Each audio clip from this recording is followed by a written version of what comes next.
Et au 39-21 avec vous dans un instant, le congé paternité. Tony Parker affirme qu'il pourrait manquer le tournoi de qualification pour les JO pour simplement entre guillemets, assister en juillet à la naissance de son deuxième enfant. Vous avez fait la même chose, vous aussi. Vous avez mis de côté votre carrière pour vos enfants. Appelez-nous au 39-21. Mais d'abord, Jean-Michel, cet espoir dans la lutte contre le cancer. Voilà, une étude publiée aujourd'hui, ce matin, de l'Institut national de veille sanitaire et puis de l'Institut du cancer, l'Institut national du cancer, montre que les progrès dans la lutte contre le cancer sont importants et rendent la vie moins lourde à ceux qui, hélas, ont croisé le chemin de cette maladie. Donc ce sujet nous a paru tout à fait passionnant, cette bouffée d'espoir dans une actualité où il n'y en a pas beaucoup.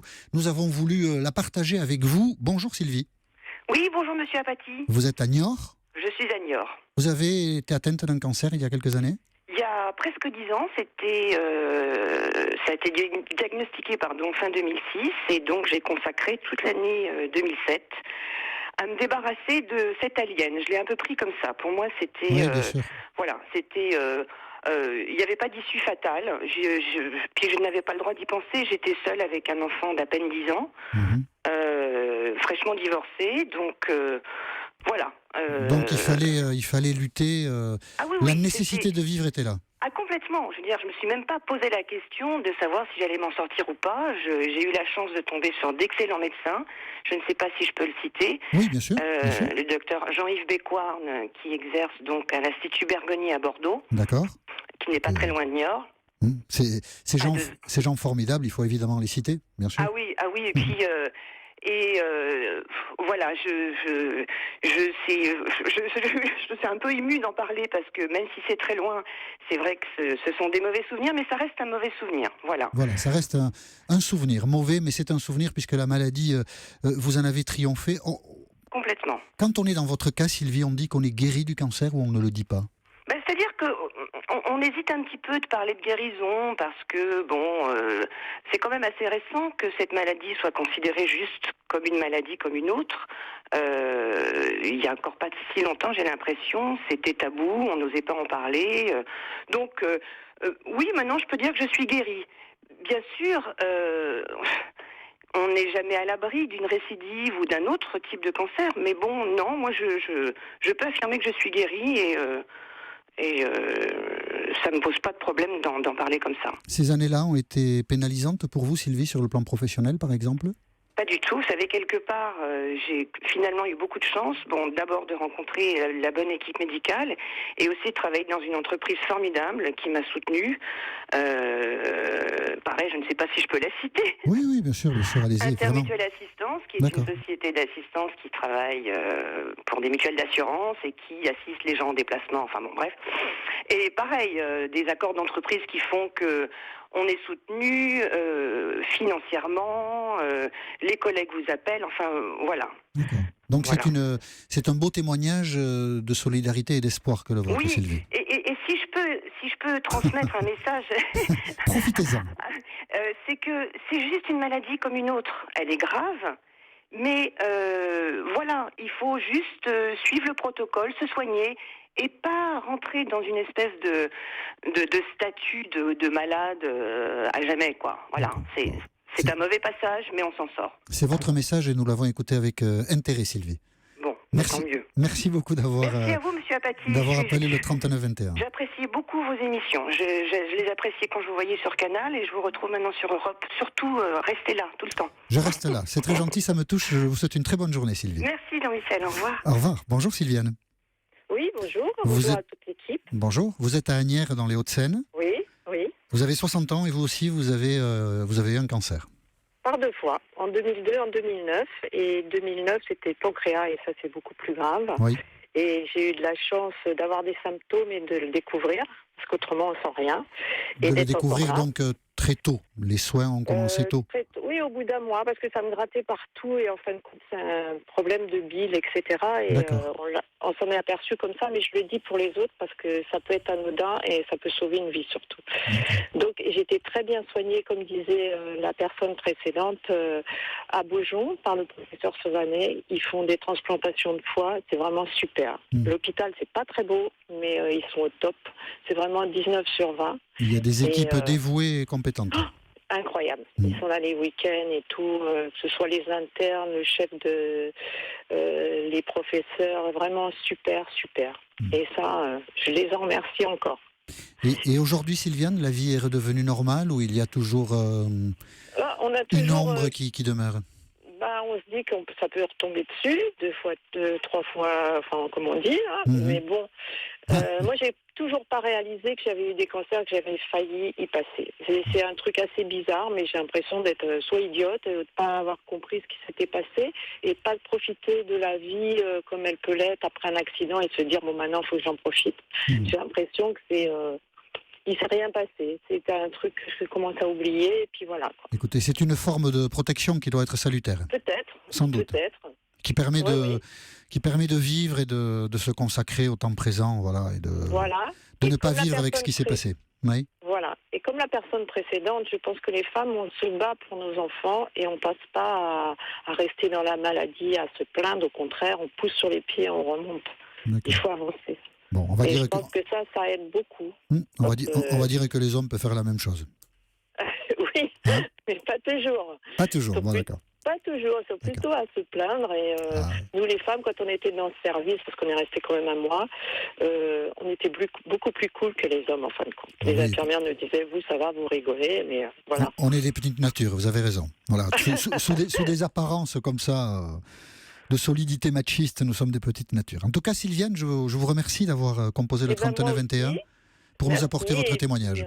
Merci et bonne continuation. Bonne journée, Sylviane. Merci, vous aussi, au revoir. Bonjour, Colette. Oui, bonjour Monsieur Apathy. Vous êtes à Nice?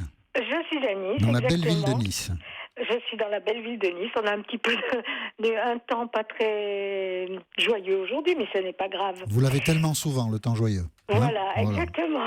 Et on est toujours joyeux avec Europe 1 à nos côtés. Ah, c'est très gentil, c'est très gentil.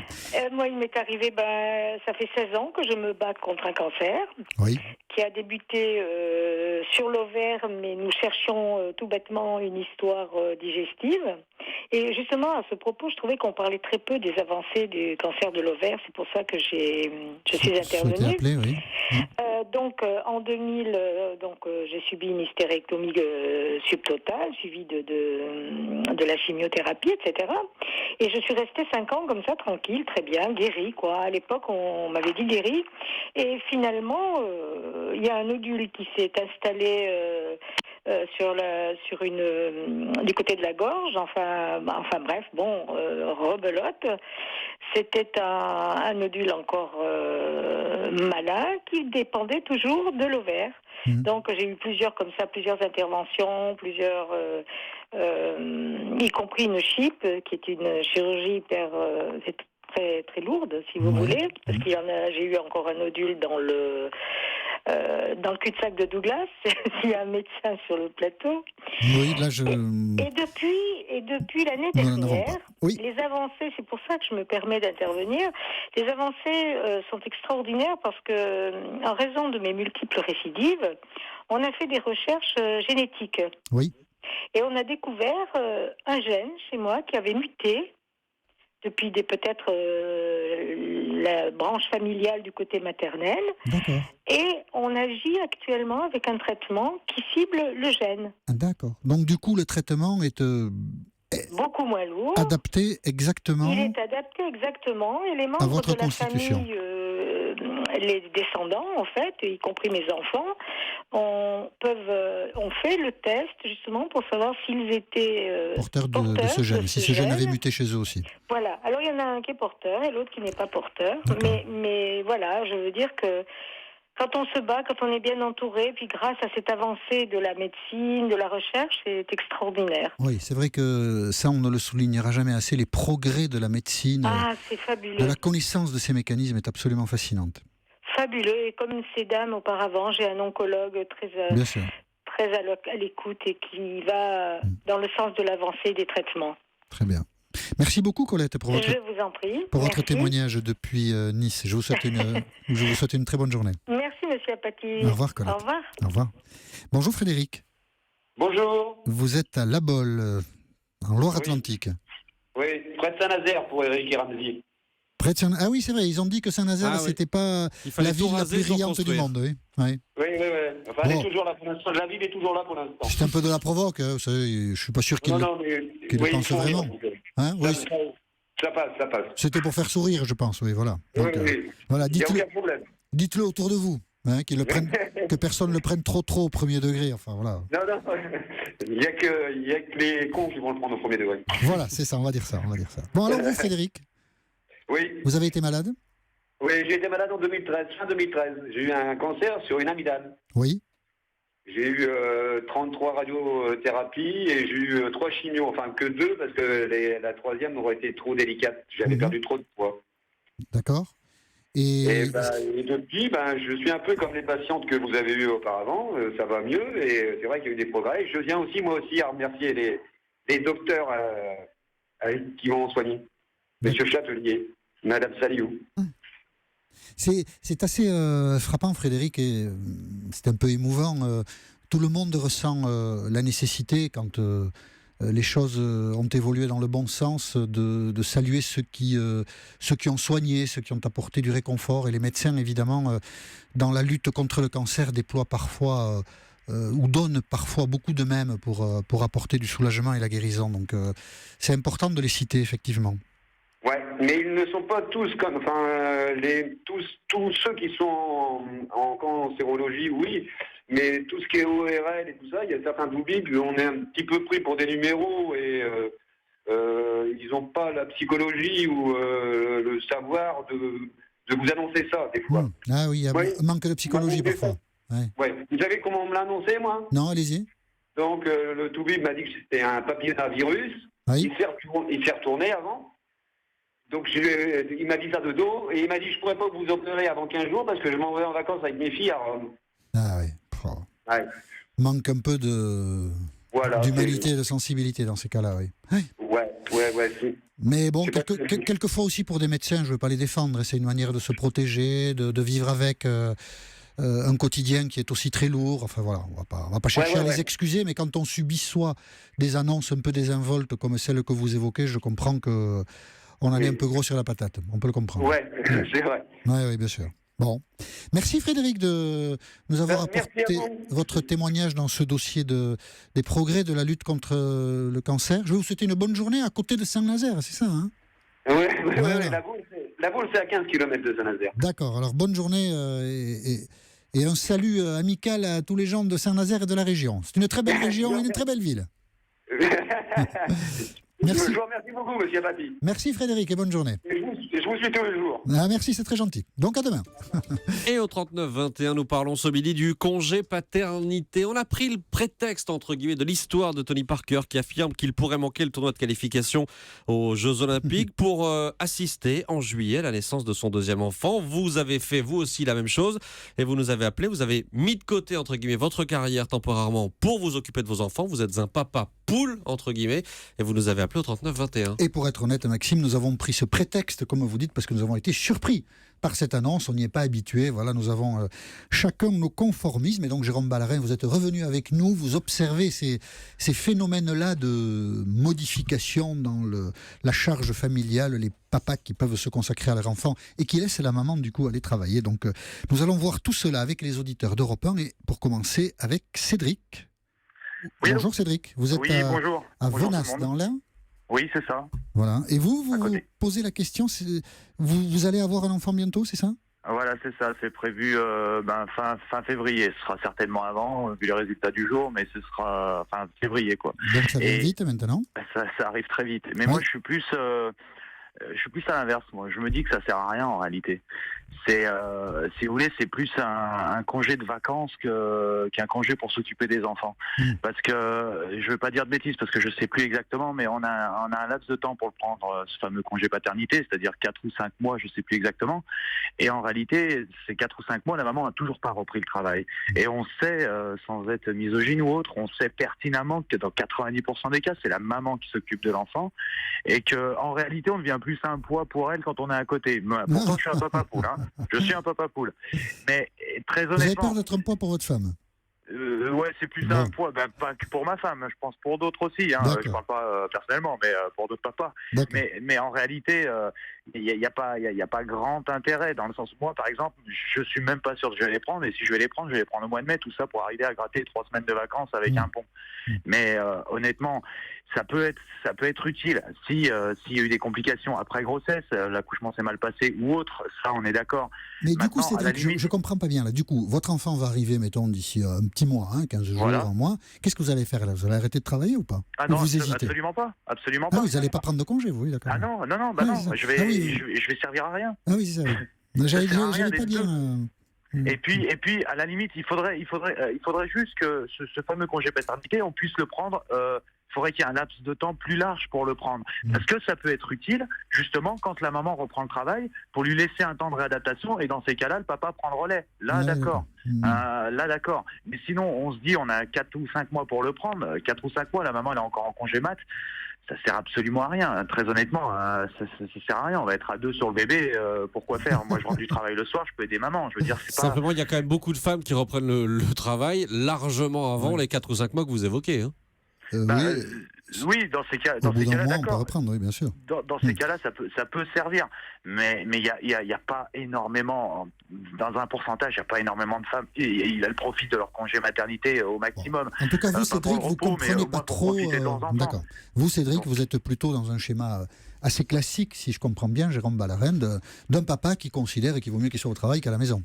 Oui, après, c'est vrai qu'il n'y a pas de modèle à imposer aux familles. Hein, non, chacun est libre. Mais c'est vrai qu'on peut quand même se dire que les bonnes habitudes se prennent le plus tôt possible, finalement. Hein. Les enquêtes montrent que les pères qui s'impliquent dès la naissance d'un enfant, pour les nourrir, les baigner, s'occuper d'eux quand ils sont malades, relayer la maman qui, du coup, peut aller peut-être au cinéma, voir ses amis, faire autre chose. On peut le faire en restant au travail.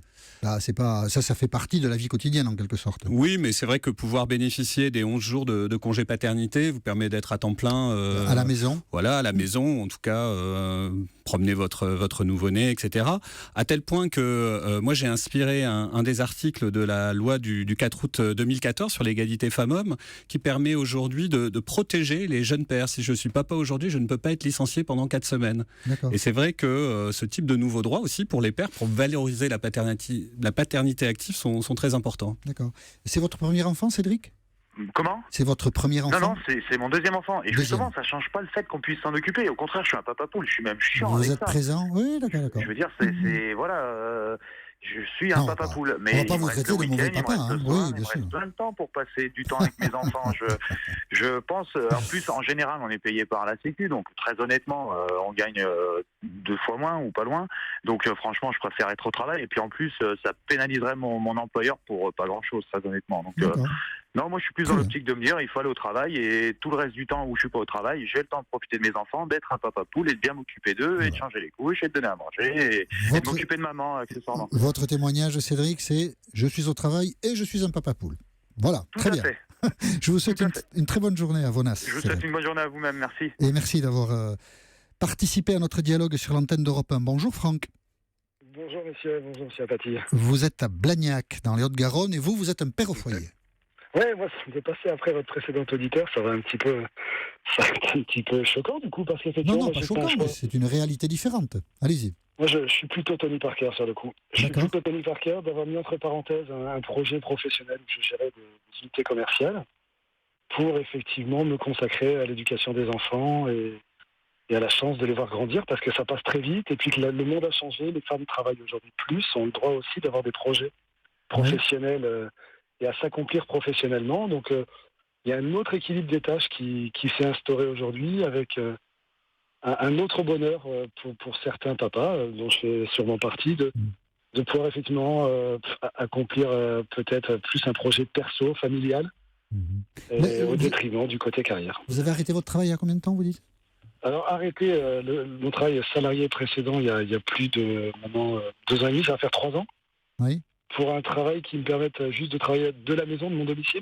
Ah oui, d'accord. Vous avez modifié votre pratique professionnelle et ça vous permet d'être du coup plus proche de vos enfants. Mais vous n'avez pas modifié la pratique professionnelle pour être proche de vos enfants. Ça, c'est la proximité du coup est une des conséquences d'un choix professionnel. C'est un choix professionnel qui a vraiment été fait à l'arrivée du 2e enfant. D'accord. Pour pouvoir être pleinement présent. Ah oui, d'accord. à la fois dans les tâches ménagères, dans les cours, dans l'organisation familiale, pour laisser le plus de temps possible à la maman pour s'accomplir elle sur son projet professionnel. D'accord. Donc aujourd'hui, c'est un vrai accomplissement. Jérôme Ballerin, là c'est presque un cas parfait là. Cas parfait, encore une fois, on a deux exemples différents, peut-être un peu diamétralement parfait, opposés. C'est un jugement de valeur, mais en tout cas, pour le terme de... Ce qui est important, c'est de rappeler qu'à chacun son propre cocktail du bonheur, son propre projet de vie. C'est surtout ça qui est fondamental, au fond. Il peut y avoir des familles peut-être un peu traditionnelles, où la répartition des tâches entre hommes et femmes se fait un peu comme ça se faisait il y a encore quelques décennies, des modèles différents où l'homme a envie d'avoir un épanouissement plus global. Ça semble être quand même plutôt la tendance aujourd'hui. Encore une fois, je citais une enquête tout à l'heure menée auprès de jeunes hommes et de jeunes femmes. On voit que fonder une famille, réussir personnellement, ça devient de plus en plus important pour les hommes. On a longtemps parlé du syndrome d'Atlas, vous savez, l'homme qui porte toute la douleur du monde sur ses épaules, le pater familias, etc. Ce modèle tend à disparaître aussi, et c'est une chance pour les hommes aussi de sortir d'une forme de prison existentielle qu'il est condamné à réussir professionnellement. Voilà, bravo Franck, vous êtes sorti de la prison existentielle. Ça y est, après, ça sera à mon avis moins pénalisant pour la France, pour les Jeux Olympiques, en espérant que Tony Parker arrive à allier les deux quand même. Parce que pour moi, ça n'aura pas de conséquences, mais pour les Bleus, pour Rio, j'espère qu'il pourra concilier les deux. Bon, peut-être qu'il cherchera à le faire. Merci beaucoup Franck. Depuis Blagnac, d'avoir appelé le 3921. Bonjour Bertrand. Bonjour. Bonjour à toute votre équipe. Vous nous appelez de Smarve, c'est ça Exactement, à côté de Poitiers. À côté de Poitiers, d'accord. Et vous reprenez juste le travail après un congé paternité? Exactement, j'ai pris un congé paternité pendant l'année 2015. D'accord. Et donc, suite à la naissance de mon deuxième enfant. Et donc là, j'ai mis entre parenthèses ma carrière pendant 1 an. Et je reprends juste le travail. D'accord. Et cette année, l'année de congé de paternité, vous l'avez vécu comment, Bertrand? Tout d'abord, ce qu'il faut arriver à comprendre aussi, c'est que à l'heure actuelle, prendre un congé parental, c'est un luxe. C'est-à-dire que, naturellement, comme l'a dit un de vos précédents auditeurs, nous avons, on gagne largement moins d'argent, quoi. C'est-à-dire que là, c'est un choix, un véritable choix. Il faut que le couple puisse assumer la prise de congé parental. Oui. C'est un véritable luxe. Donc là, j'ai la chance d'avoir une femme qui a permis ce congé parental. Faut savoir aussi que j'ai un métier qui est assez prenant. Je suis entraîneur de natation pour une fédération, la Fédération française du sport adapté, exactement. Et donc j'ai été amené à parcourir la France et le monde pour les compétitions internationales et des stages, etc. Donc du coup, en fait, ce qui s'est passé, c'est que la naissance de mon deuxième enfant s'est produite en juillet 2014, et donc par mon obligation professionnelle, je n'ai pas vraiment pu le connaître. Et là, en fait, au moment où j'ai posé mon congé parental, j'ai pu vivre pleinement, en fait, pleinement la vie avec mes enfants, et à me rendre compte, en fait, qu'il y avait une vie aussi à côté de la vie professionnelle, chose que j'avais du mal à voir, quoi. Et puis là, m'a ouvert les yeux. Mes enfants m'ont ouvert les yeux sur cette vie, sur la vie. Voilà. Et dans quel état d'esprit étiez-vous quand vous avez repris le travail, Bertrand? Content de revenir au travail ou un peu triste de quitter votre enfant?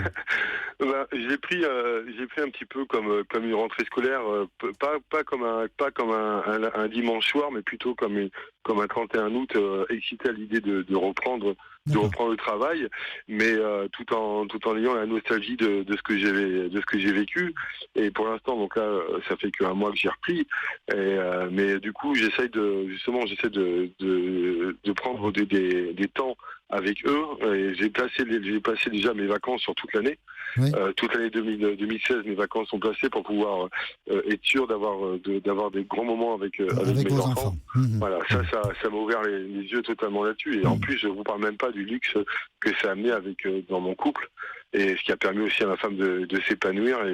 Et voilà, pour moi, c'est une expérience ultra positive, vraiment ultra positive. Mais encore une fois, c'est vraiment un luxe. Je veux dire, financièrement parlant, c'est un choix. Il n'y a pas de. D'accord. Mais voilà. En tout cas, merci Bertrand pour ce témoignage qui montre que cette année que vous avez passée auprès de vos enfants vous a apporté beaucoup de choses. Merci beaucoup. Énormément. Voilà. Merci beaucoup Bertrand, je vous souhaite une bonne journée. Jérôme Ballarin, les employeurs réagissent comment quand les employeurs papas, ont tout à y gagner. Hein. On a 30 000 employeurs qui sont signataires de notre charte de la parentalité. C'est théorique ça, dans la pratique. C'est théorique, mais en termes de créativité, de contact client, de capacité à travailler en équipe, quelqu'un qui est bien dans sa vie va forcément être plus contributif, plus engagé, plus performant. Donc les entreprises ont tout à y gagner. Il y a même des enquêtes qui montrent un retour sur investissement financier. Les schémas mentaux existent aussi chez les chefs d'entreprise. Oui. Quand un homme dit ben voilà, tu sais, ma femme a accouché, je vais arrêter de travailler pendant 1 an. Il dit bravo, il dit pas bravo. On n'a pas assez de retours peut-être, puis chacun réagit à sa façon. Encore des progrès à faire, hein, parce qu'on a encore 60% des salariés qui nous disent dans nos enquêtes que les employeurs ne font pas grand-chose pour les aider à concilier vie professionnelle et vie personnelle. Donc il y a encore du boulot, mais les choses changent. Culturellement, voilà, il faut que les cultures managériales bougent. En termes de rémunération, Bertrand l'a dit, c'est vrai que les indemnités en cas de congé paternité ou parental sont encore faibles. Certaines entreprises bougent, mais il y a encore du chemin. Mais tout le monde a y gagné et c'est un vrai beau projet de société que d'imaginer des gens qui puissent avoir une vie globalement réussie et équilibrée et qui du coup certainement seront de meilleurs professionnels aussi et de meilleurs parents et de meilleurs amis et c'est un peu cette idée un peu d'identité heureuse dont on parle parfois. On en parle parfois, on ne la trouve pas souvent, mais là, disons qu'on a un peu mis le doigt dessus. Jérôme Ballarin, président de l'Observatoire de l'équilibre des temps et de la parentalité en entreprise. Merci d'avoir participé avec nous à ce dialogue avec les auditeurs d'Europe 1 sur les papa poules. Et nous reprenons ce dialogue au 39-21 demain à partir de 13h10.